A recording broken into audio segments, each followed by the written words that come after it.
সামনেই মেয়ের বিয়ে, তার আগেই পুড়ে ছাই বসতঘর। অসহায় বাবার আর্তনাদে ভাসল গোটা এলাকা। ধনপুর বিধানসভার অন্তর্গত আনন্দপুর এডিসি ভিলেজের ২ নং ওয়ার্ডে নেমে এলো এক হৃদয় বিদারক ঘটনা। দীনদরিদ্র বিশ্বরায় দেববর্মার একমাত্র বসতঘরে হঠাৎ বিকেল প্রায় ৪টার সময় ভয়াবহ অগ্নিকাণ্ডের ঘটনা ঘটে। আগুন দেখে স্থানীয় মানুষজন ছুটে এসে প্রাণপণ চেষ্টা চালিয়ে যান আগুন নিয়ন্ত্রণে আনলেও ততক্ষণে সবকিছু পুড়ে ছাই হয়ে যায়।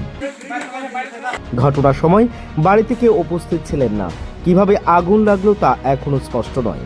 তবে আগুনের পরিবারের সমস্ত কাপড় চোপড়, প্রয়োজনীয় জিনিসপত্র, মেয়ের বিয়ের জন্য জমিয়ে রাখা প্রায় ৪৫,০০০ টাকা মুহূর্তের মধ্যেই পুড়ে ছাই হয়ে যায়।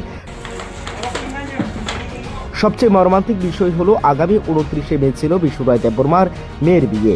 অনেক স্বপ্ন, অনেক আশা আর কষ্টের সঞ্চয় নিয়ে মেয়ের বিয়ের প্রস্তুতি চলছিল, কিন্তু এক ভয়ঙ্কর আগুন সেই স্বপ্নকে মুহূর্তেই ধ্বংস করে দিল।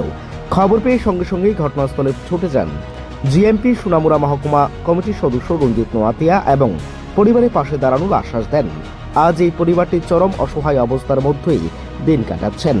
সমাজের বিত্তবান ও মানবিক মানুষদের কাছে আবেদন, আপনারা সামান্য সহযোগিতা হয়তো এই ভেঙে পড়া পরিবারটির মুখে আবারও হাসি ফিরিয়ে আনতে পারেন। কারণ মানুষ মানুষের পাশে দাঁড়ায়, আর মানবতাই হোক আমাদের সবচেয়ে বড় পরিচয়।